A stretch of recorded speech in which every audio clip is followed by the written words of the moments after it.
What if the sun turned into a black hole? Let's say you wake up one morning, brew a cup of coffee, step outside, and something feels wrong. No birds chirping, no morning light, no slow, blinding crawl of dawn over the horizon. You glance up. The sun is gone. In its place, a small, cold, invisible dot. The sun has turned into a black hole. Instantly. Without warning. No bang, just poof. So, what happens now? Are we doomed? Spoiler, yes. But not for the reasons you think. First, let's clarify. The sun cannot turn into a black hole in real life. It's not massive enough. Real black holes are made from stars much bigger than ours. But this is a what-if, so we're ignoring physics and giving the sun a dramatic exit. The black hole that replaces the sun would have the exact same mass. So gravity, totally unchanged. Earth would keep orbiting like nothing happened. In fact, all planets would continue their exact paths. Newton wouldn't even notice. It's just, you'd be orbiting a black hole. That sounds scary, and it is. But the real horror doesn't come from being sucked in. It comes from what's missing: light, warmth, radiation, energy. 8 minutes after the transformation, all sunlight currently traveling toward Earth finishes its journey. Then darkness. Total, endless, permanent darkness. The sky goes pitch black, except for the stars. No more sunrises. No blue sky. No rainbows. The moon.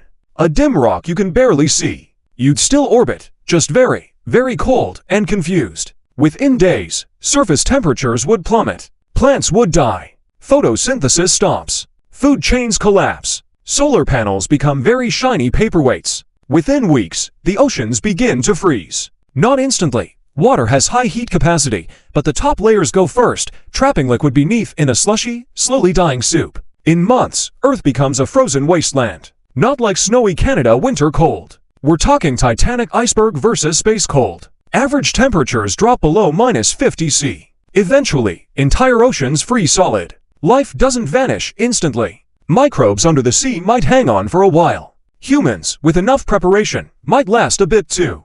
Underground cities. Nuclear-powered heaters. Everyone living like cold mole people. But long-term, nope. You can't farm. You can't photosynthesize. You can't even tan.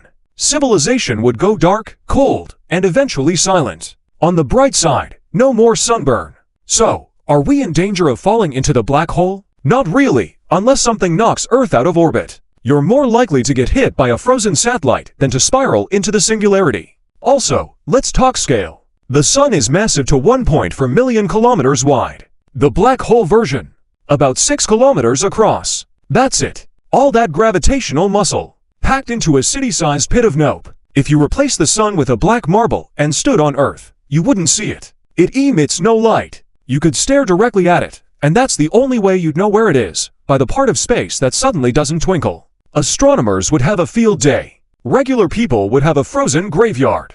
And yet, Earth would keep spinning. Day and night would technically still happen, just both equally dark. The planets, meanwhile, would quietly orbit like well-behaved kids in a broken classroom, circling a silent teacher who no longer speaks. If we somehow survived, it would be a solar system of ghosts. Now, let's go back. What if you didn't know the sun was a black hole until years later? You're born in a bunker, grow up underground. Someone shows you an old photo of the sun.